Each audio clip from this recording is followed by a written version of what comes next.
Perfeito, né, pessoal? Chegamos, enfim, à tão sonhada, não é isso? Programação orientada a objetos. Sonhada, né, por muitos, né? E temidas também, né? Em relação a tirar o sono de muita gente, né? Tem gente que tá tranquilo, mas tem gente que tá preocupada aí que os cabelos estão caindo da cabeça. Mas, enfim, não é nada de outro mundo, tá bom? É uma coisa que a gente pode compreender, certo? Pelo contrário, a gente pode dominar, né? Não somente compreender, mas dominar a programação orientada a objetos. Quando eu falo dominar, é aplicá-la, certo? Não somente na linguagem de programação Java, que vai ser nossa linguagem base para o entendimento de alguns conceitos. Então, quando a gente entende a programação orientada a objetos, a gente pode aplicar qualquer tipo de linguagem de programação, sendo ela, não é isso, aplicável, tá bom? Ok? Então, eu acredito que logo de cara a gente já consegue perceber quais os dois ambientes que a gente vai trabalhar, né? Um é o NetBeans e o outro aqui quem é, pessoal? É a linguagem de programação Java, né? Então, esses dois caras aqui vão ser, por muito tempo, a nossa base e o nosso alicerce, né? Para o entendimento dessa programação aqui, tá bom? Então, a primeira ideia, pessoal, é justamente a gente até questionar por que é que existe essa programação orientada a objetos. O que é a programação orientada a objetos? Estava até conversando aqui com o Emerson, né? E ele já havia assistido, né, algumas aulas de programação orientada a objetos e já está por dentro aí de como é que funciona esse conceito, né? Da história e do histórico dessa linguagem, né? Na verdade, desse paradigma de programação, né? E quando a gente está falando de programação orientada a objeto, né, a principal característica que a gente pode trazer desse tipo de padrão é o quê? Através desses dois cenários aqui, a gente já pode questionar alguma coisa, né? Então, vamos esclarecer aqui. Nesse primeiro cenário, o que é que a gente está vendo aqui, pessoal? Um escritório, né? Um ambiente, né? E que são coisas de onde? Do nosso cotidiano, né? Ou seja, cadeiras, mesas, os computadores aqui, né? Uma TV também. Então, nós temos um ambiente de onde, pessoal? Do mundo real. Então, é uma coisa que existe no mundo real, certo? Que eu quero transformar para onde, pessoal? Essa imagem traduz o quê, pessoal? Mundo virtual. Então, a primeira ideia de programação orientada a objetos é justamente trazer coisas do mundo real, certo? Para onde? Para o mundo virtual. Ou seja, para que nós podemos compreender e ter um melhor entendimento do que nós estamos fazendo dentro de onde? Da linguagem de programação. Então, se eu estou trazendo todas essas características do mundo real para o mundo virtual, com certeza nós vamos ter o quê? Uma melhor compreensão do que nós estamos fazendo. Por quê? Porque eu já conheço todos esses objetos, né? Eu já utilizo todos esses objetos do mundo real, né?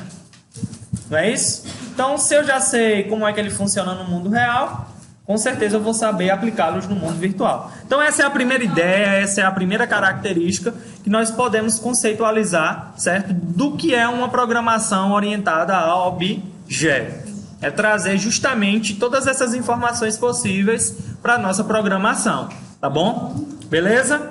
Então, já anota essa primeira característica aí, certo? Partindo do princípio, não é isso? Que princípio, pessoal?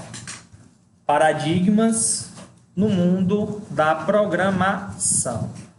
A programação, ela já iniciou, não é isso, orientada a objetos? Não, de jeito nenhum, né? A gente tem que partir de um princípio, a gente tem que partir, certo? De um alicerce, a gente tem que partir dessa estrutura, né? Como é que funcionava essa programação?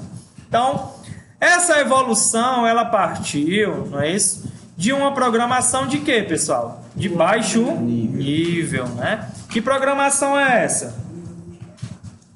Que programação é essa de baixo nível? Zeros e uns. Quem é? O código binário, não é isso? Beleza? Essa linguagem de baixo nível, ela só é compreendida por quem? Pelo computador, não é isso? Certo? A partir dessa programação de baixo nível, a gente já deu um upgrade para uma programação o quê, pessoal? Linear, né? Ou seja, se é linear, nós temos uma programação, uma linguagem de programação o quê? Sequencial, né? Ou seja, se a gente tiver várias linhas, 1, 2, 3, 4, 5, essa programação ela ia seguir linearmente, não é isso? Cada uma dessas linhas. Diferentemente de hoje em dia a gente utilizar o quê? Módulos, né? Objetos. A gente fez uma utilização na aula anterior, né, da criação do scanner. O scanner existia, a gente só reutilizou ele, né? Ou seja, já deixa de ser uma coisa linear. Da linear nós pulamos para uma programação que, pessoal? Estruturada, né? Então deixou de ser aquela coisa, não é, contínua, linear, e já possui o que? Estruturas, né? Então, quando a gente tem uma programação estruturada, a gente já deixa de seguir aquela sequência. Nós conseguimos conceitualizar o que a gente está programando através de estruturas, né? Ou seja, não posso nem considerar como blocos, mas como mini funções, certo?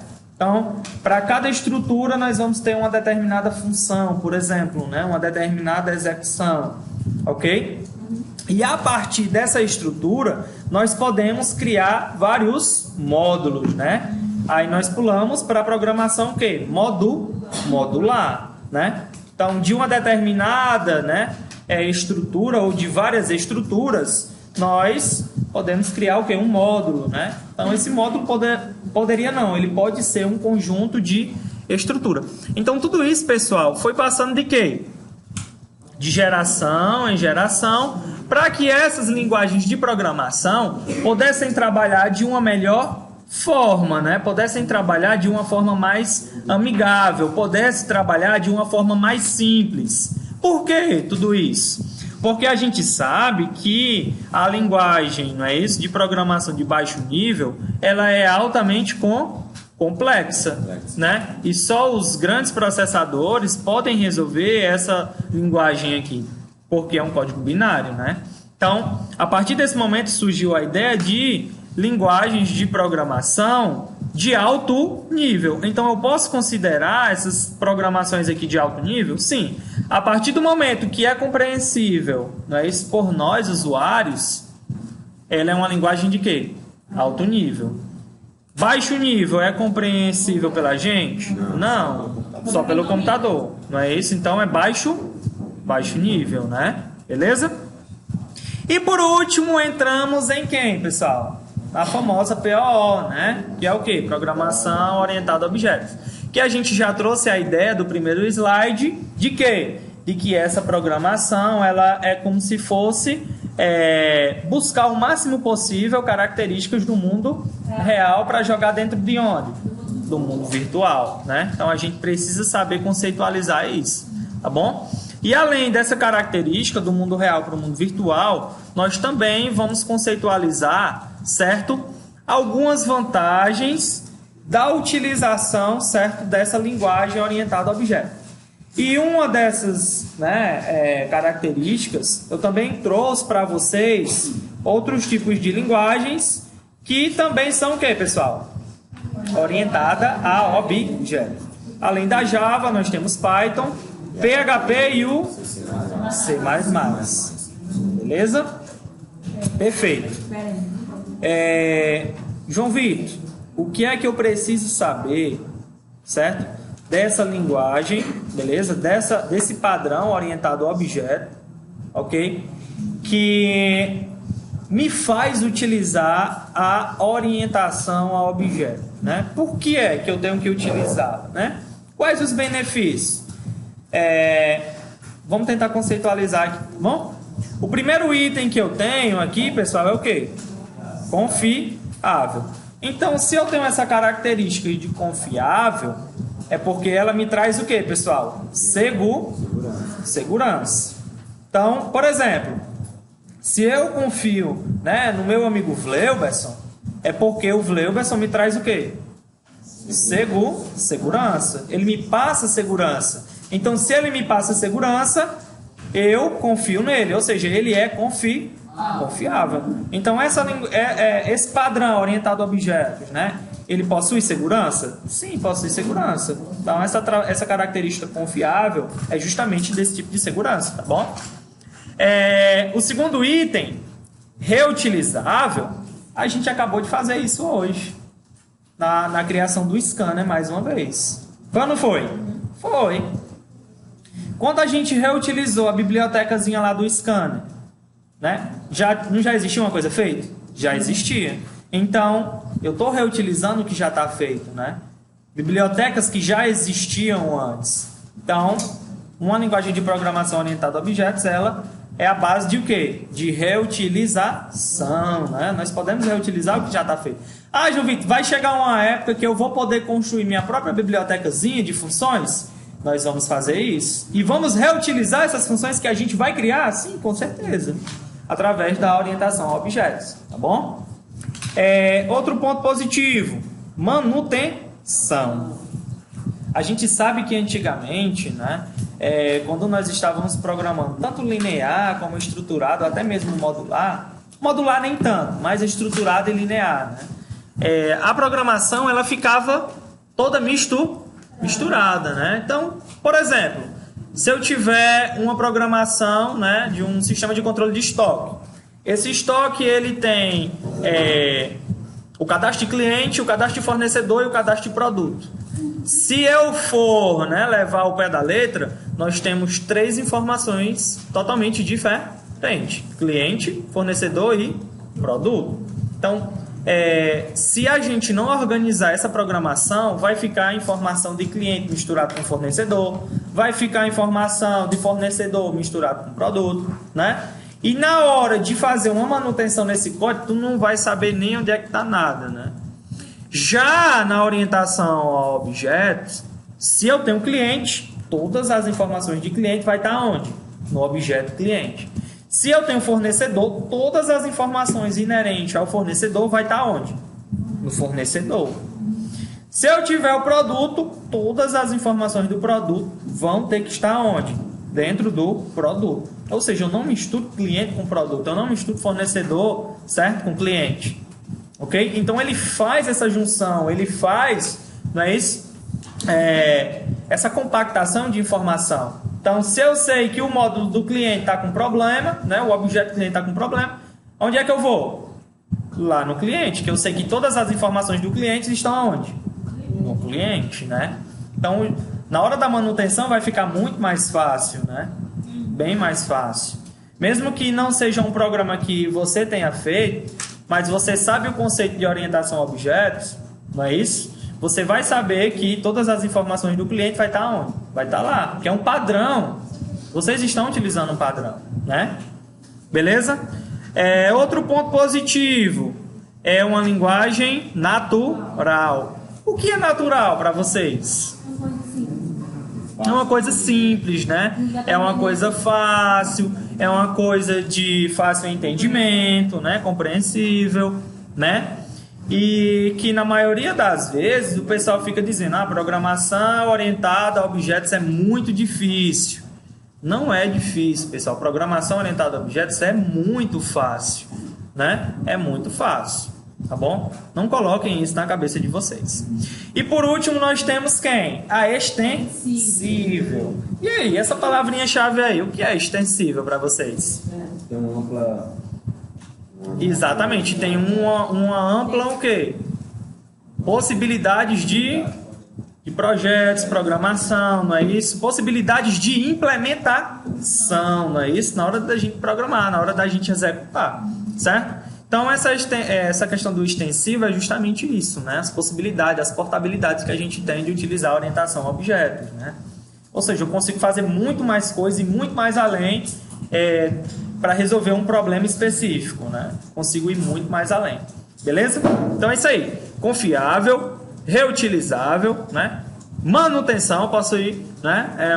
Uma questão de um feedback, né? Natural e extensível. Beleza? Muito bem. E agora, não é isso? Eu trago para vocês aqui, né, o que é propriamente dito aqui um objeto, né? Aqui nós temos várias imagens, certo? E que essas imagens eu posso considerar um objeto, pessoal? Sim ou não? Esse carro eu posso considerar um objeto? Sim. Essa bola aqui de futebol, eu posso considerar um objeto? Posso. O mouse, né? O mouse game aqui e tal, né? Posso considerar um objeto? Posso, sem problema nenhum. Certo? Então o que é que acontece? O que é que ele diz aqui pra gente? Que um objeto é o quê? Coisa material ou abstrata que pode ser percebida pelos sentidos, não é isso? Ou seja, sentidos é que eu posso o quê, pessoal? Tocar, não é? Pegar. A gente lembra lá do hardware, não é? E do software, né? O software eu consigo pegar? Não. O hardware eu consigo? Sim, é o meio físico, né? Ou seja, percebida pelos sentidos e descrita por meio de quem? De suas características, não é isso? Perfeito. E comportamentos e estados. Então, por exemplo, todo esse material aqui possui um comportamento? Sim. Possui características? Sim. Possui um estado? Sim, possui um estado, né? Então, todo objeto vai ser uma coisa, não é isso? Que a gente pode tocar. E que essa coisa, né, esse material, possui características, possuem comportamentos e possuem o que, pessoal? Um estado. Então, toda vida que a gente estiver criando um objeto, a gente precisa se preocupar nessas três palavrinhas-chave: características, comportamentos e estados. Então, vamos colocar um exemplo aqui. Pessoal, quais são as características desse carro aqui? Marca, não é isso? Mais o que? Cor, modelo. É característica do carro? É característica, né? Preço, né? Beleza, velocidade. E um comportamento, pessoal, desse carro? Andar, não é isso? Ligar, desligar, não é isso? Se movimentar, não é isso? Ou seja, comportamento vão ser o quê? Execuções, funções. Então eu sempre coloco o comportamento como um verbo, né? Vocês conseguem compreender isso? Um verbo é o quê? Uma ação, não é? Então um comportamento é sempre uma ação. Então, por exemplo, se eu digo... pessoal, me falem aqui um comportamento do Luiz Carlos. Ele é o quê? Ele é inquieto, ele é calado, ele é quieto, né? Mito, né? Preocupante. Né? Beleza. Já um comportamento do Vinícius. Né? Então, a gente já consegue... Exatamente.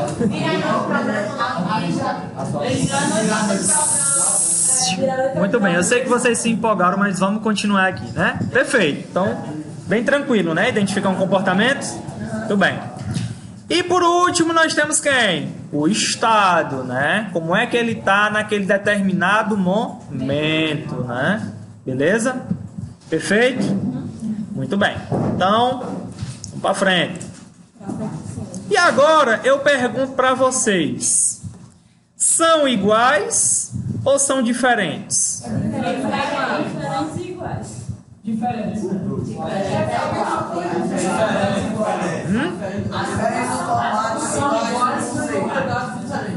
Olha aí, ó. Olha aí a ideia, né? Por isso que eu sempre gostava de falar para vocês, né? Por isso que eu sempre falava para vocês, né? A seguinte frasezinha: pessoal, é a mesma coisa, só sendo o quê? Diferente. Oxe, mesma coisa? Como assim?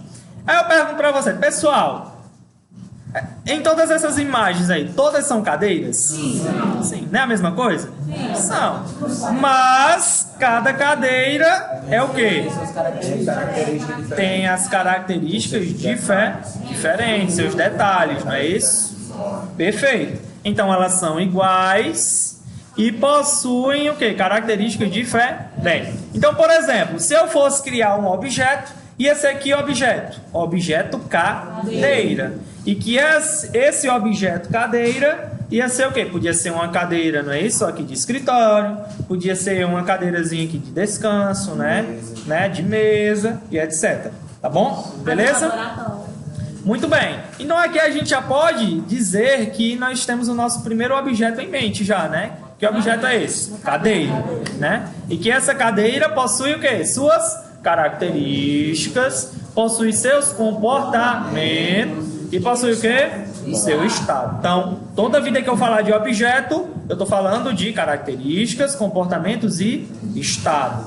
Não esqueçam isso, tá bom? Beleza? Muito bem. Perfeito.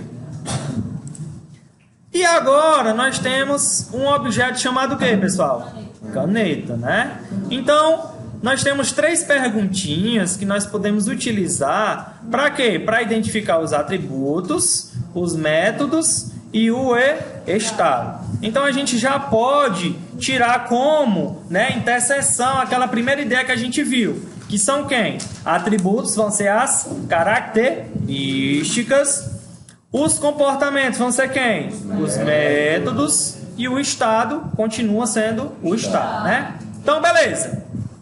Para a gente identificar os atributos, qual é a pergunta que eu faço? Coisas que eu tenho, não é isso? Beleza, o que é que eu tenho? Ah, eu tenho o cabelo curto, eu tenho os olhos castanhos, não é isso? Eu tenho, não é isso? Um porte físico, não é isso? Né? Bombado. Eu sou uma pessoa, né, alta, né? Exatamente. Presta atenção. Isso são o quê? Minhas características, ou seja, meus atributos. Para me identificar agora quais são os meus métodos, que pergunta eu faço, né? Coisas que eu faço, né? Ou seja, vão ser os meus comportamentos, não é isso? Beleza? Tranquilo? E por último, para identificar o meu estado, como eu estou agora, né? Nesse exato momento. Pessoal, atributos da caneta, vamos lá, me ajudem. Preta, não é? Estrutura transparente, né? Tem um bocal da caneta também, né? Isso. Tem a ponta grossa ou isso. Da caneta. Beleza, né? O tipo de espessura, né, da escrita dessa caneta. Tudo isso são o que, pessoal? Atributos. Beleza. E os métodos dessa caneta? Escreve. Acho que o primeiro que já vem logo na sua cabeça é o quê? Escreve, né? É uma ação, né? Beleza. E por último, como é que está o estado dessa caneta agora?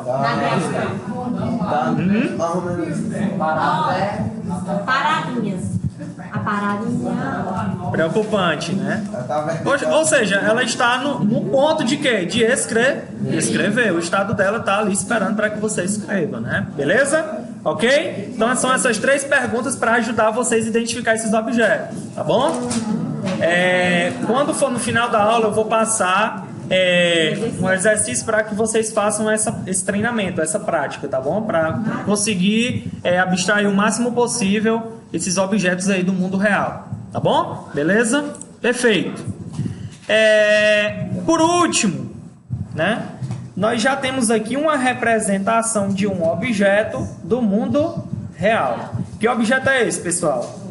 Impressora. Olha, preste muita atenção que eu quero que vocês associem esse carinha aqui, ó, representação na UML. Quem é esse diagrama aí? Diagrama de classe. Olha aí as coisas se encaixando, né? Eu pensava que esse diagrama que o João estava passando não ia servir para nada. Tá aí, ó, já estamos utilizando um já, né? Diagrama de classe. Então, no nosso diagramazinho de classe aqui, que classe é essa? Impressora, né? Essa impressora é o quê? Um objeto do mundo real. Então, eu consigo trazer essa impressora do mundo real, né? E crio ela como uma classe no mundo virtual. Essa impressora, ela possui o quê? atributos e métodos. Olha aí como é interessante. E essa impressora, como uma representação na UML, a gente sabe que primeiro vem quem? O nome da classe, os atributos. Quem são os atributos dessa impressora? Velocidade, resolução e o modo. Quem são os métodos dessa impressora? Ligar, desligar, testar, imprimir arquivo, avançar a página, recuar a página e o spoof. Beleza? Então, todos esses carinhas aqui vão ser o quê? Os comportamentos, ou seja, os métodos dessa impressora. Então, João Vitor, toda vida que eu crio uma classe lá no NetBeans, eu estou trazendo um objeto de onde, pessoal? Do mundo real. Olha aí as coisas começando a se encaixar, né? Por isso que tem a representação de classe lá no NetBeans. Por isso que no diagramazinho aqui, o ML, eu criei, não é isso? É o diagrama de classes para fazer essa representação, né? E tudo isso aqui, pessoal, são características de onde? Do mundo real. Então aqui você já não esquece mais nunca como é que essa impressora aqui vai funcionar, tá bom? Perfeito. Então, quando a gente, né, cria essa impressora, né, do mundo real, certo? Para o mundo virtual, a gente já tem todas essas características que a gente pode utilizar lá dentro da programação, beleza? Então vamos finalizar essa primeira parte, esse primeiro momento desse conceito, né, dessa teoria, e vamos para o NetBeans praticar, tá bom? Beleza? Vamos lá.